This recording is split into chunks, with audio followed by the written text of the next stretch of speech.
Hello, ladies and gentlemen. You're welcome to my podcast again today. I hope you're doing great today. Today's guest lives by two rules: all the damn leads and crush the day before it crushes you. And trust me, he means it. From dropping over £100 the hard way to closing $13 million in sales. Drewbie Wilson is proof that great mindset and service can take you from rock bottom to being a rock star. He's a vice president at a multi-million-dollar consulting firm, a best-selling author, and a no-nonsense motivator who has built his legacy by being real, relentless, and I would say ridiculously consistent. So whatever you're trying to scale, your business, you want to fix your sales game, you want to save your relationship, or you just want to stop hitting snooze on your potential. This one's for you guys. Let's dive in.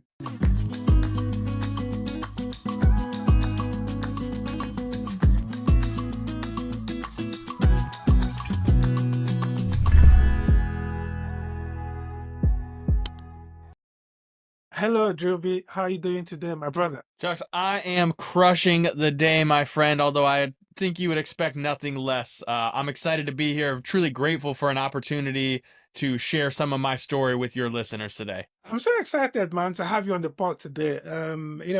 We've been growing some of the guests that we've brought on here, and to be honest, you are one of the most exciting guys that I've had on. First of all, what area are you? What neck of the woods are you at right now? First of all, thank you for the kind words. I'm going to be careful my head doesn't get so big that it won't blow out of the screen here from these compliments of yours. Currently, we are located in Ohio here in the States. Long story short, my family and I last year when we started it all in on our Call to Damn Leads business, we sold our house in Texas, moved into a fifth wheel RV so that we could enjoy the true freedom of entrepreneurship while exploring all that this beautiful country has to offer us. You just mentioned family there. Are you married?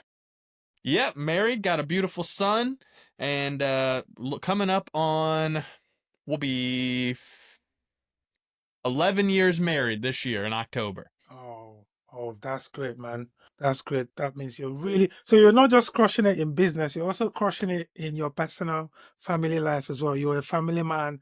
Kudos to you, man. God bless you and God bless your family. What do you think about our topic today? We're talking about crushing the day, and we're talking about sales, mindset, and momentum. What do you think about this topic today? I mean, honestly, it's what's allowed me to shape my whole life and my personal brand, my business brand. Everything that I do, as you kind of mentioned in the intro, is based around two things. I want to wake up and I want to crush the day before it crushes me. And what that really means to kind of go back in history is, and if you're watching this on the video, you wouldn't notice it, and maybe I'll find a picture to send over to Chucks to share with y'all, but at one point in my life, I was over 315 pounds. I had gotten extremely overweight. The doctors told me I was morbidly obese. I was in a job that, while it was paying the bills, it didn't bring me any sort of real fulfillment. I kind of just showed up, went to work, did what I had to do, came home, and then just did nothing else of any real substance. Now, again, I was married and all the things that go along with that, but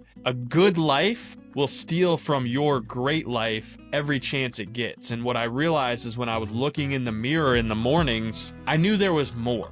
I knew there was just something else deep down inside, and it was kind of one of those situations where I went, if I don't start doing something and taking action, I don't deserve the life that I truly want. And being that big and being that unhealthy, I really just started with every morning when I wake up, I'm gonna just focus on doing the hardest things first, because if I get those done, then the rest of the day honestly won't be that bad.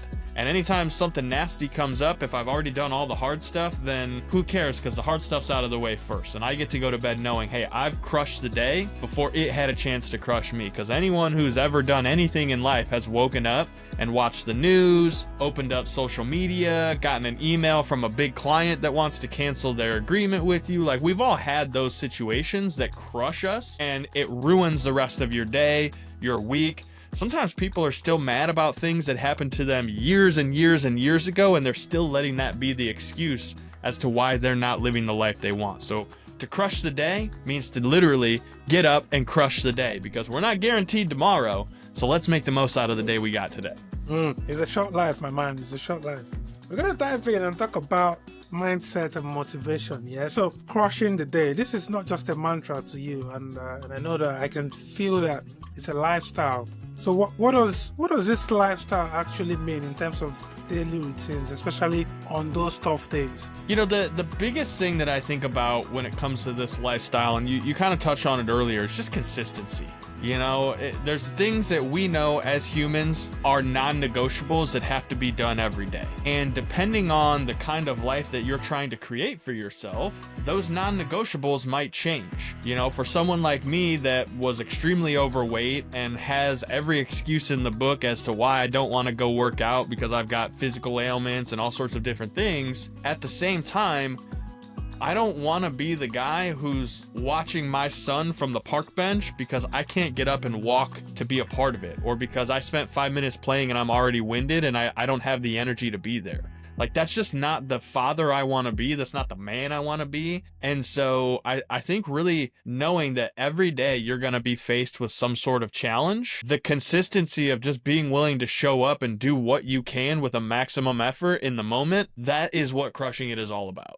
You've dropped over 100 pounds. You just said there, just a moment ago, without gimmicks. So how did your mindset shift before that, the scale ever did? What happened in the mind? Well, let me tell you about the first time I lost 100 pounds, because I've done it more than once. Funny enough, because the mindset is such an important part. So when I was younger, probably in my early 20s, I'm mid 30s now, but when I was in my early 20s, probably 20, 21 years old, I looked at the scale and it said 315 pounds. And I went, there is a problem here. Like, that's not okay. And more than that, internally, not only did I know that, but I wasn't getting the attention from the people that I wanted, right? I wasn't getting the girls. I wasn't getting all the things that I wanted out of life as a young man in my 20s. And so I had to make a decision. And the immediate decision at that point was, I work third shift. I drink 3 to 4 energy drinks a night. I eat fast food. I don't sleep very well. And so I had to change my nutrition. I had to change my lifestyle. I had to go in and get really serious about not drinking a 12-pack of soda every day, which I could do no problem. And, just the math on that is like 2,400 calories a day just in soda, not including all the other trash. So I cut all that stuff out. I got more intentional with being, active and eating better. And I went from 315 pounds down to about 215 pounds. Huge success, very happy in my life, all the amazing things that go along with that. And then I met a beautiful girl and we started going on dates and we started, having fun, and I didn't have to have that same sort of effort because I already had the thing that I wanted. So I stopped doing the work. And then she got pregnant, and I don't know if you have any kids, but if you have kids, you know that when your wife gets pregnant, guess what? She gets cravings and she wants to eat certain meals, and by proxy, you're eating those same sorts of meals. And then there's leftovers, so you're eating those. And I went from 215 pounds back to 285 pounds when my son was born. Back again. Again. And, 2-3 months after he was born, my wife and she's finally kind of out of that healing stage and getting back into, some of the physical emotions. And she came to me one night and was like, listen, babe, I love you and I will always love you. But all of this, it's not doing it for me. And, bro, it was a gut punch, unfortunately, because it's like, when your wife tells you she's not physically attracted to you, it hurts. And I had to make a decision on, am I going to take that feedback personally and call it criticism and be upset about it? Or am I going to see that feedback as constructive and it's her genuinely caring about me enough to be willing to have a hard conversation so that I will have the truth? And I think that is I know my biggest blessings is finding someone who will have those hard conversations with me when necessary. And also, I think if there's not someone in your life who you have like that, you should find one. Because every once in a while, we're human and we will make every crazy rationalization that's necessary to feel okay with the decision that we're making. Hmm. And Hmm. unfortunately, it's those decisions that tend to lead you down the path of contentment and settling and just saying, well, okay, this is good, so I'm going to take good. But your whole life, you've been saying you want great. And to me, her having that hard conversation with me, while I didn't like it at the time, I'm so grateful she did Okay. now because of the journey that it allowed me to go on from a mental space of, yes, I have her. She loves me and I love her and we're together, but I still have to earn her and keep her. Because you know what? If you're not putting in the work, someone else will. And that is for every opportunity in your life, not just in your relationships, every opportunity in your life. There is someone out there right now who's coming for it. And if you don't keep putting in the work, they're going to get it. Plain and simple. Yeah, yeah, true. So true that I mean I don't have a kid myself, but I mean I've obviously heard people, I've heard the stories.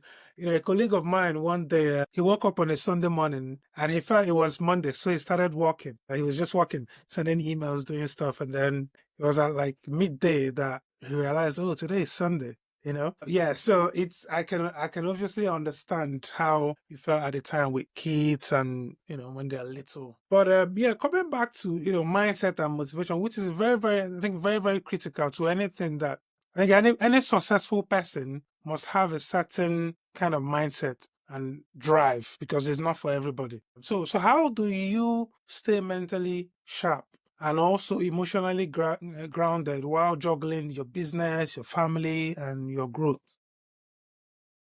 I'm not gonna lie to you. I am like everyone else. I deal with the ups and downs and the roller coaster and the emotions of life and entrepreneurship. And also, I have set my goals for myself and the way that I want to live my life. And I've built it so that as long as I just show up and trust the process, I don't need as much motivation. I've developed the discipline. I didn't always have it, and it took a long time of really taking some lumps and learning some hard lessons to be able to develop this discipline. But at this point, man, my life is built in a way that as long as I just show up and do what the heck I'm supposed to do on the calendar, everything else falls in line. And I think where a lot of people on this journey get hung up is they're overcomplicating it. They're trying to do too much at one time. They're all over the place. They don't have a real system, process, or routine for how they do things, which means that they're living in a more reactionary state, that constant fight mode versus, if you have a whole process and you already know what to expect, like you're not as anxious, you don't have as much worry, and you already know what to do. So it's not even like a question of like, well, what am I going to do? No, it's right here in front of me. It's not even a concern, because if I have it on the calendar, that means it's important. And if it's important, it gets done. And when it gets done, guess what? Great things happen. But you have to get rid of all the complicated stuff and just focus in on one thing. Your time is the most valuable asset that you have. Time, energy, and effort you cannot buy more of. You cannot win in a poker tournament. And I don't care how much everyone loves you, you're not getting a box full of it Christmas morning. It doesn't work that way. So if you want to be intentional and you want to have the life that you want, time, energy, and effort are the things that you need to be paying attention to. Because, like, we can all make more money. And money isn't the end all be all, because we've all met somebody that has lots and lots of money and they're totally miserable in their life. So understand that success is a perspective. My version is going to be different than your version, Chucks. And if you went to our parents on the day we were born and you were like, hey, your son, what's it going to be like when he's successful when he gets older? The story that they told you is not even anywhere close to what we're living right now. So focus in on what is important to you as an individual, and then look at your calendar and say, all right, what do I got to put on here to make sure that that thing that I'm looking for is showing up in my life by X specific date? Plain and simple. Yeah. Yeah, guys, stay mentally grounded, guys. Keep on doing it. I tell people all the time, consistency is key. It's not about an event, it's about the long haul, what you've been doing over time. Now, we've talked about mindset and motivation. Let's get into business now, sales and strategy, right? So, call the damn leads. What's the story behind it? And why do so many people still avoid the basics? Well, let's start with the story behind Call the Damn Leads first, because that will lean in on your second part of your question there. So I came up in the streets as a young man selling anything and everything I could get my hands on. Didn't really matter. Thank goodness the statute of limitations has passed. Like, I didn't do anything that bad, but like, I was in the hustle. As I got older, like I said, I met that pretty girl. We got married, had a kid. I realized that life won't last. I didn't want to end up dead or in prison living a life that I was. And so I got into the more legitimate side of sales. A family member said, hey, I'm starting this insurance agency. I'd like for you to be part of my team. I know you got the hustle, but like, this is a more legitimate place where you can create a career. And as a young man who grew up in the streets and barely graduated high school, I'm thinking, shoot, 40, 50 grand a year working insurance is going to be a freaking blessing. So I started selling insurance, and I didn't know anything about it, but I was willing to work, and I'd make 200, 300 cold calls a day, and I was just calling the damn leads left and right. And I got to a point 3 or 4 years into that business where I was one of the more successful producers in my area, but I was capped out. Like, I couldn't get any more sales. I wasn't making any more money. And I'm going like, what do I got to do to make $100,000 a year? Because I'm making 40 and that doesn't suck. But like, I'm looking at all these other guys online and they're talking about how they make 100 grand a year. They're making 10, 20 grand a month. And I'm like, they're not smarter than me. They're not better looking than me. Maybe some of them, but like, objectively. And I know I'm working my tail off. So why is it that they're having so much success and I'm not? And what I ended up coming to the realization is as a sales guy, I am limited by the opportunity that's in my face. So how many leads do I have? How many people can I talk to? Like, there's a metric of how much you can literally do as one person in a day. And what I learned is that if I could get more leads, well, as a sales guy, more leads, more conversations, more sales, more money. Yeah. Right? Like, kind of a basic, right? So I went online. It's a numbers game.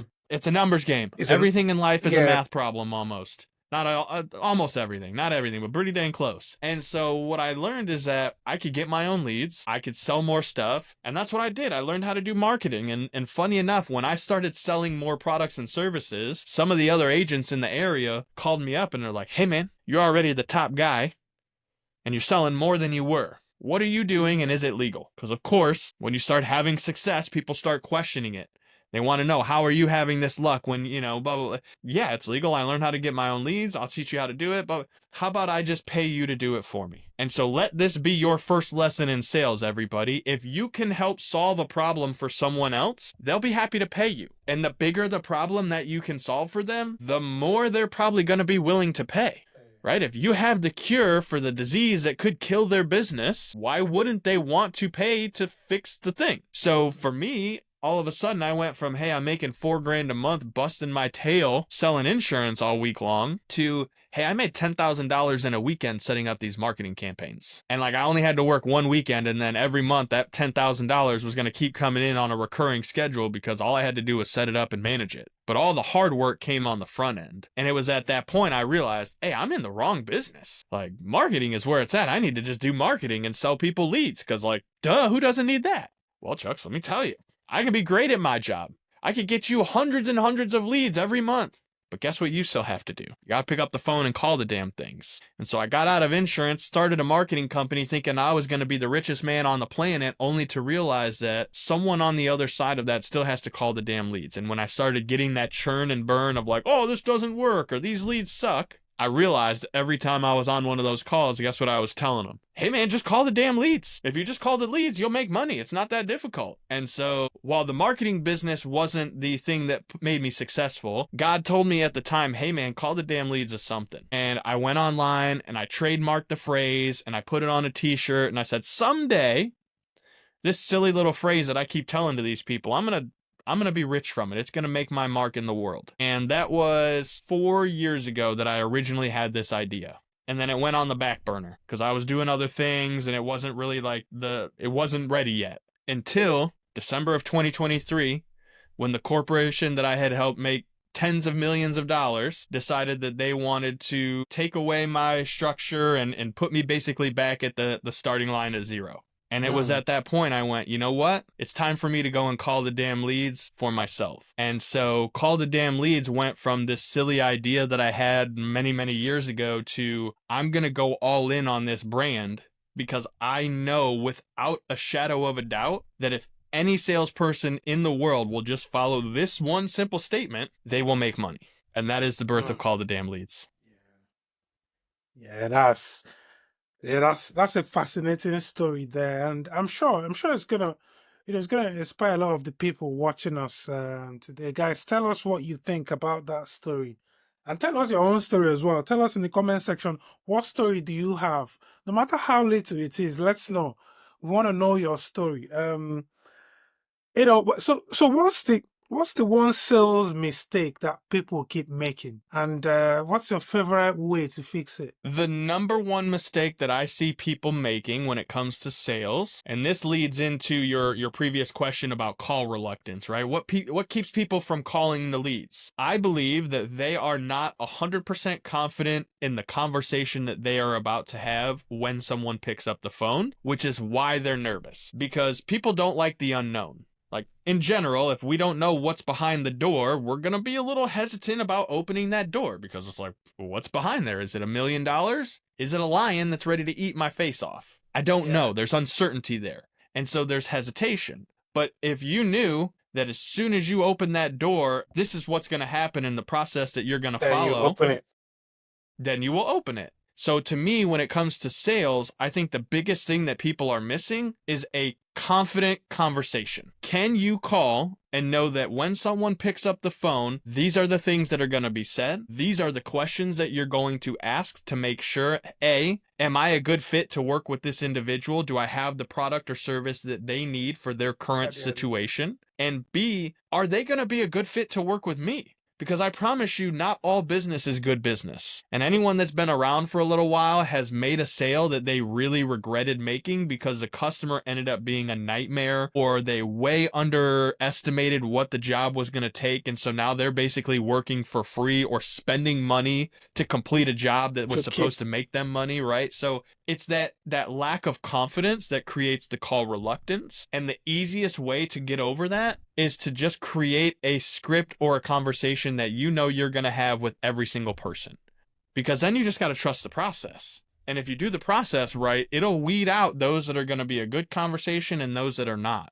And the sooner that you can get the not good conversations off the phone, the sooner you can get into those good conversations where you have that passion, where you feel that rapport, and you get more excited about being able to move on to the next conversation. And so I think that in itself is the biggest thing that I see most people missing when it comes to sales. You've closed 7-figure deals in sales repeatedly. So what separates the elite salespeople from the rest? What are those things? It's gonna sound cliche, but honestly, the amount of effort that it takes to close a 6 or 7-figure deal is very similar to that of which it takes to close a $6 and $7 deal. Because what typically happens in that gap is, A, you're still having the conversation, you're still spending the time to educate or entertain the prospect on how this thing is going to help them. And a lot of times, the people who are hesitant to spend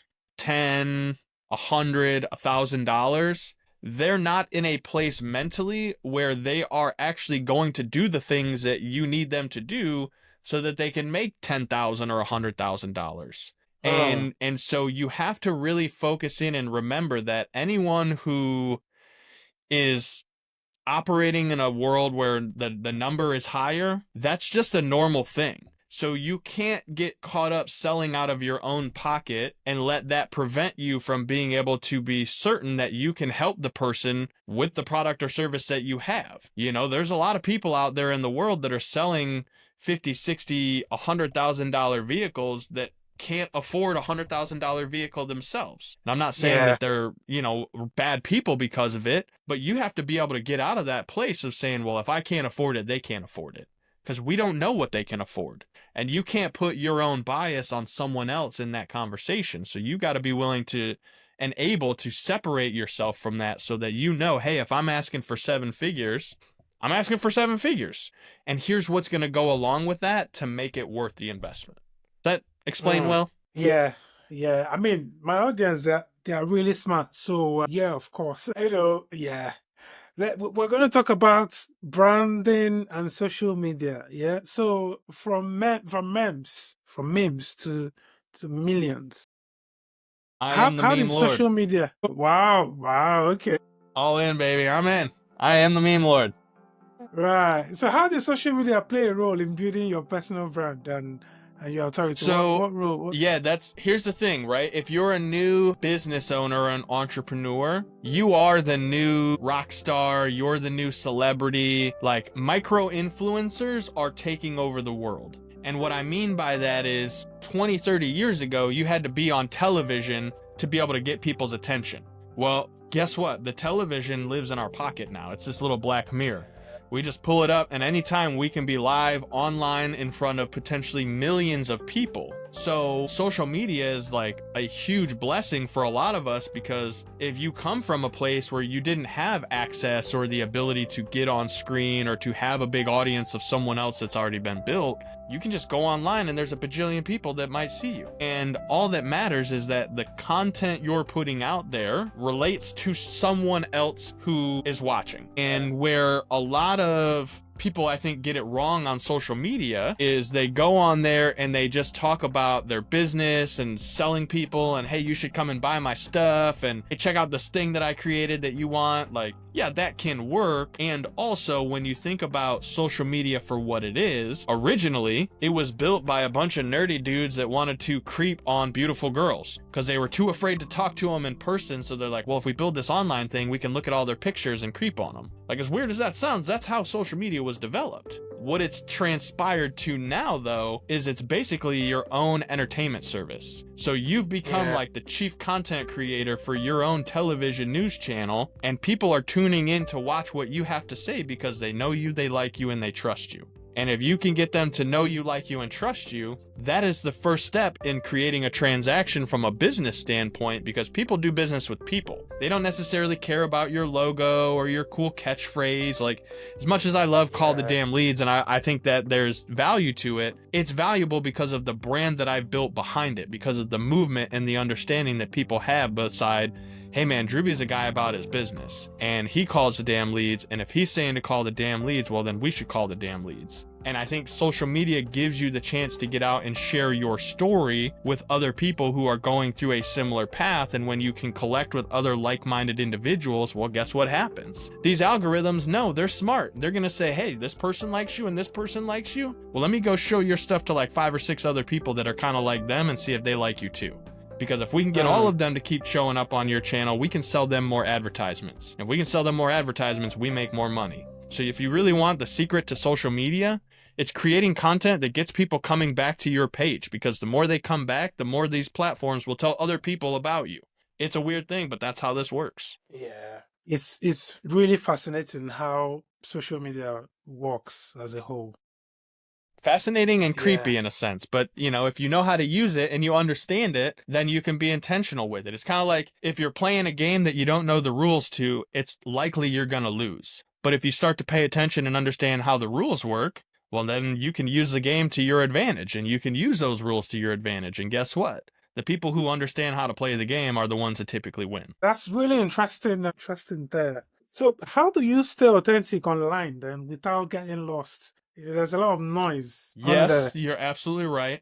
For me, I typically, when I'm on social media before 6 p.m. in the evening, I'm on there to respond to comments and to be very intentional about where I'm engaging with people. And what I do to do that is I don't ever look at the timeline. I literally just go into my notifications and I just check off the notifications like a task list. You know, who commented on this, go reply to this, go reply to this. And the way that I do it is designed so that, do you mind if I nerd out and give your folks like kind of the secret sauce behind my content strategy? Because it'll help. All right, I'm going to give you guys some games. So this is like, people pay me thousands and thousands of dollars a month to teach them this process, but I'm going to give it to you guys because it'll help me explain my process. So on social media, there are, let's call it 6 or 7 really popular platforms. Facebook, Instagram, LinkedIn, Twitter, YouTube, Pinterest, maybe, if that's your thing, right? Everybody has different industries. And so what I do is I post a minimum of one time a day on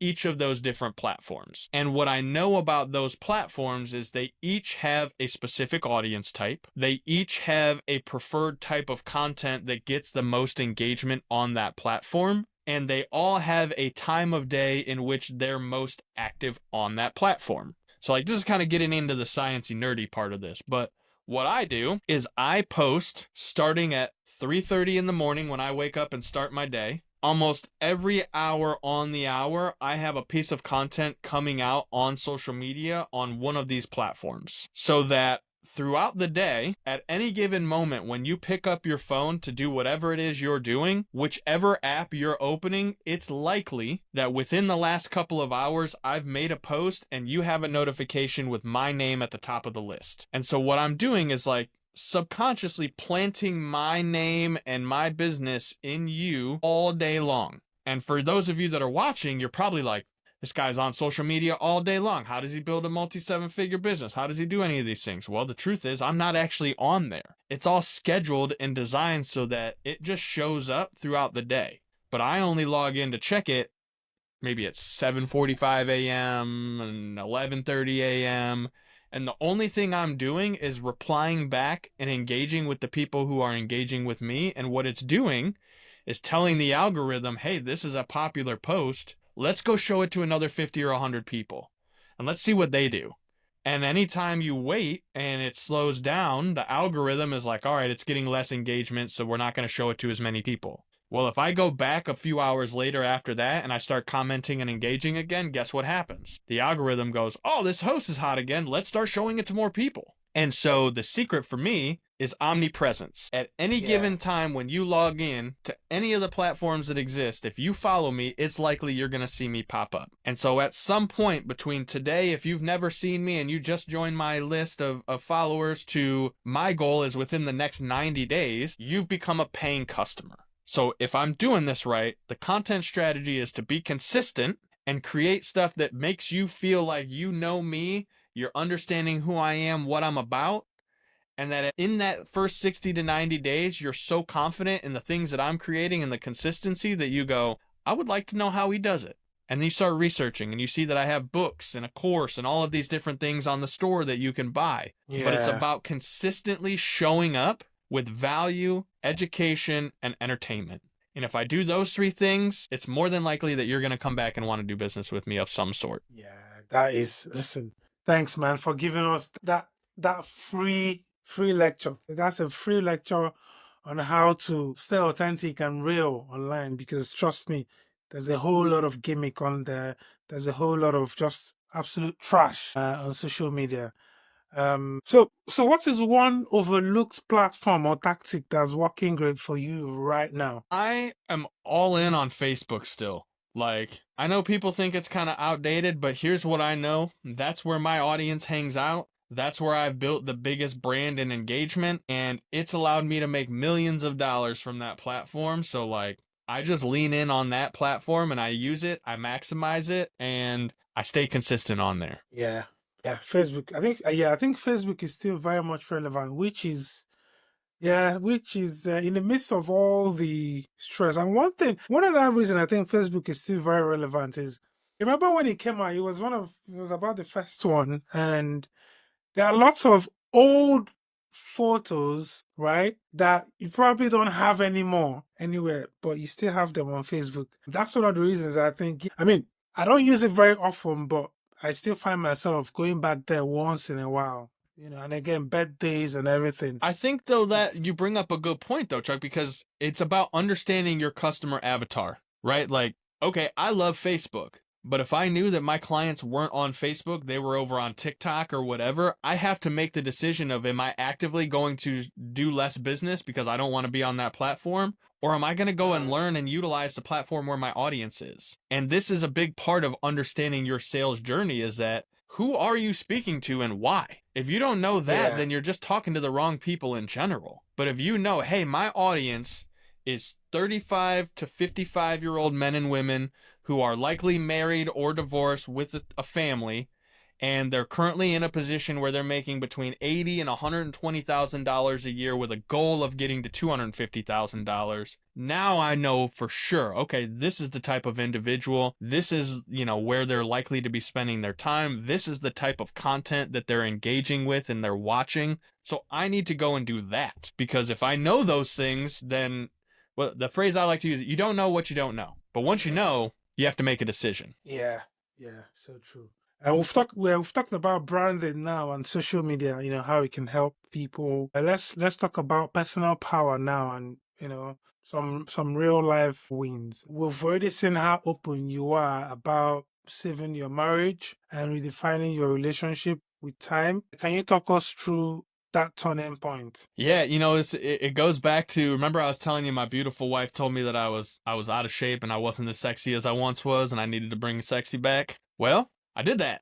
I worked my tail off. I worked really hard. I lost the weight. I got in shape. I got a better job opportunity. I started making real money and gave her the opportunity to retire. She didn't have to work anymore. Now, I did move us across the country to chase that opportunity, so there was a little bit of a hiccup there. And what happened, honestly, is I got so focused on building the future that even when I was in the room with my wife and my son, I really wasn't there. Right, I was upstairs in this future building and doing all these things, and my wife would be on one side of the couch looking at me, staring at my phone, wondering, well, who's he talking to? And why isn't he talking to me? And what's he got going on over there? Why is he so distant?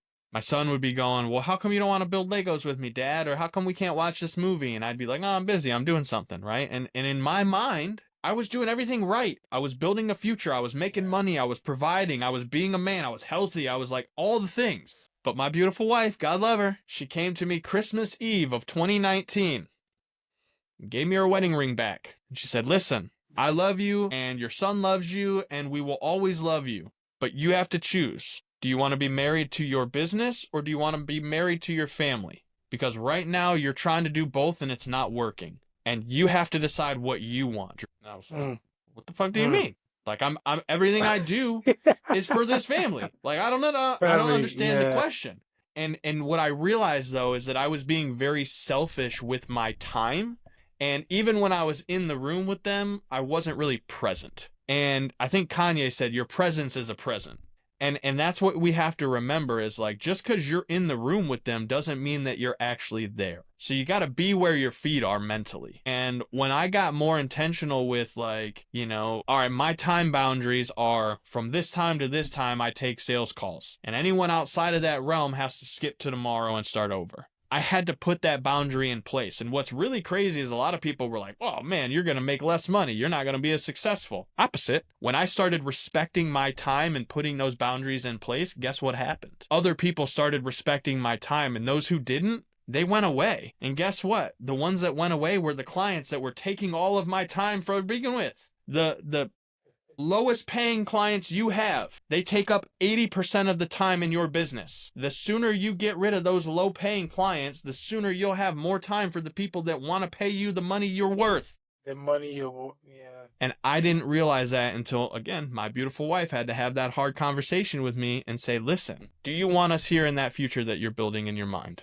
Because if you do, you got to get off the train and give us a chance to catch up. Otherwise, we're just hanging on by a thread back here, getting dragged along on your crazy train. And I realized, like, they were right. As much personal development as I was spending in time working on myself, I wasn't giving them an equal amount of time working on our relationship. And any relationship, as much as people say it's not 50-50, it is. You have to meet in the middle. And that middle may change based on where you are in the season, but I promise you, if you're not watching, it's not the middle, it becomes the gap. And that gap gets wider and wider. And at some point, you can't hear what the other person's saying anymore. And you just stop caring.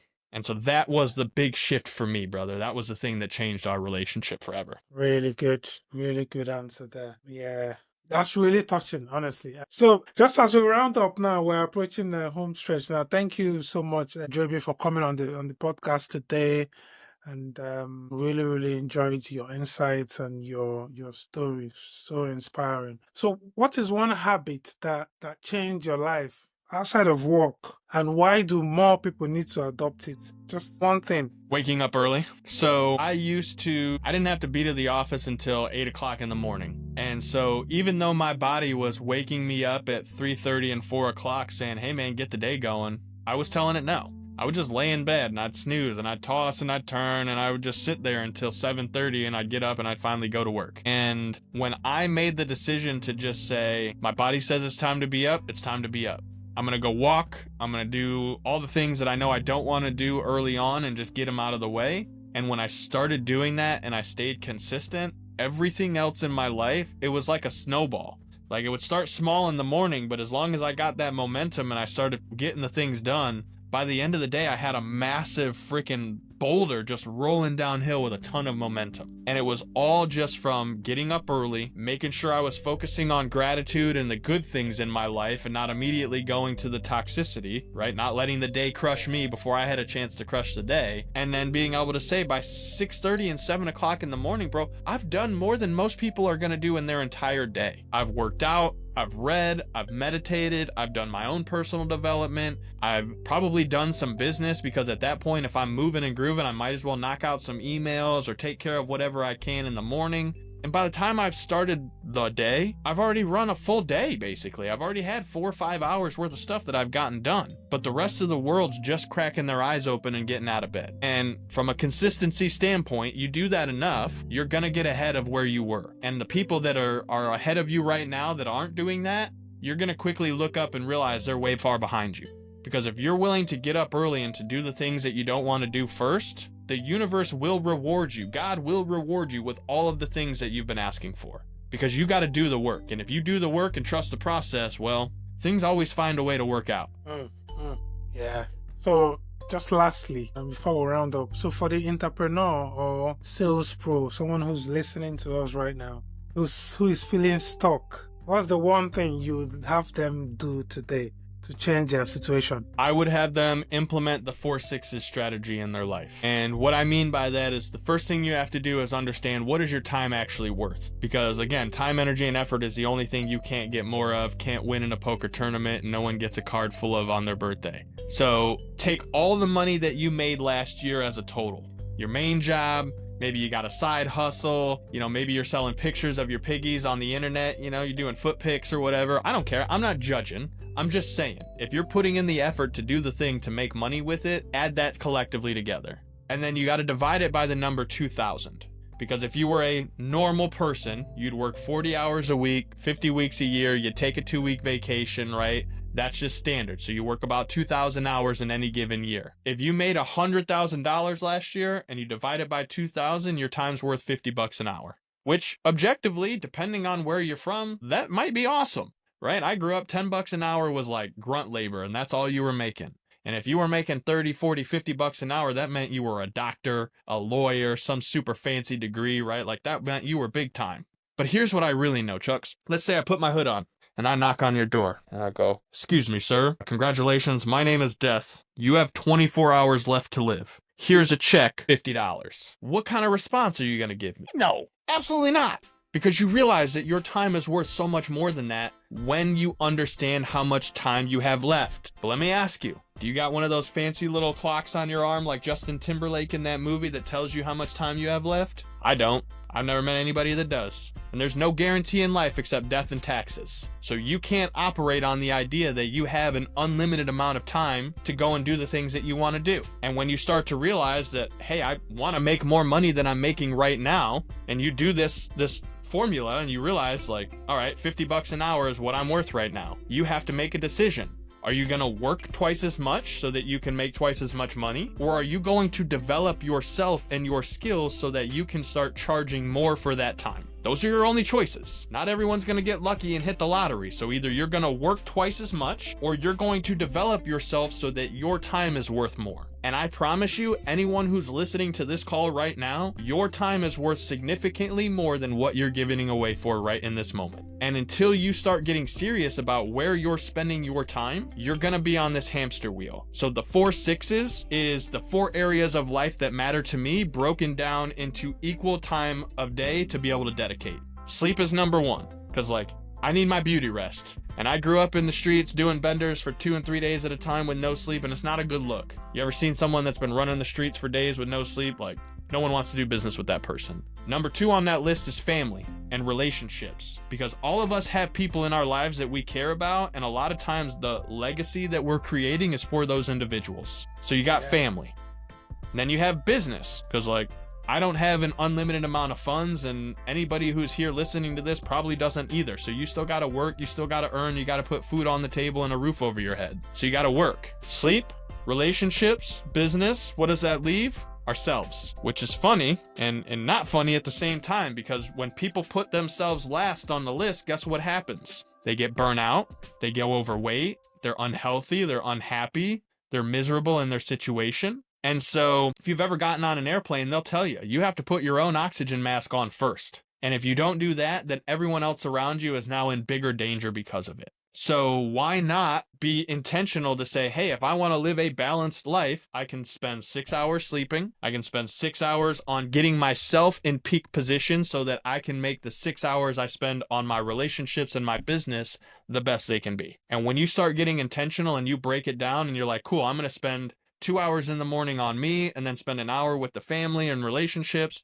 Then I'm going to go spend 6 hours on the business so that when I get home, I can be intentional on family time. And then at the end of the night, I'm going to take an hour for me to make sure I'm in the right headspace so that when I get up tomorrow, I'm confident that I'm going to crush the day there too. And when you start implementing this strategy and you start being intentional about understanding, hey, my time is worth this, and I refuse to do anything that doesn't equivalent that, it's a powerful moment. Very powerful. That's beautiful. Do you have any last words before we round up? Yeah, I first of all, I want to thank you for the opportunity to be here. It's an honor to have a platform to which I can share my message and get some of the things that have worked in my life out there for others who may be able to use them in their own life. So again, just really thank you for this opportunity. And what I would like the listener to do as a courtesy and a favor, if they could, if you're here and you listen to this whole episode and you got something out of it, will you do me and Chuck's a huge favor? Will you share this on social media? Will you post it on the platform that you like, or, put it in your stories and tag us at Call the Damn Leads as our call sign? We're everywhere. So it doesn't matter what platform. If you tag at Call the Damn Leads, we're going to pop up. But it would mean the world, because I want you guys to come and buy my stuff. I've got t-shirts and hats and swag and all that on the store at callthedamnleads.com. But if you spent your time, energy, and effort to be here to listen to us today, I would really, really love to know what you got out of it. So if you share this, it'll tag me and tell me to reach out to you so that we can have a conversation, because I want to know, what was your takeaway? What's the one thing that you're going to do after listening to this that you're confident is going to change your life? And if you'll do that, then by all means, whatever other content I have, podcasts, books, I'll be happy to send it your way. Because I know that you're willing to invest the most valuable asset that you have to better yourself. And if you're willing to spend a little time here with me today, I know there's a lot more stuff I can send you that you can spend time on that will change your life too. So tag us on social media, share it, put it out there, send it to a friend, family member, anyone you think that it could help. And that's the biggest thing I could ask for. Yes, guys. Yes, guys. Don't forget, man. Share, comment. Tell us, like Drewbie said there, what is it that, and if you have any questions as well, let's get it in the comments below. Drewbie, this has been an absolute masterclass in momentum, mindset, and real talk. You've proven that success doesn't come from fluff. It really comes from discipline, consistency, and doing the damn work. Amen. Yeah, whether it's picking up phone, showing up for your family, or showing up for yourself, your walking proof that when you go all in, life gives you something back. So well done, man.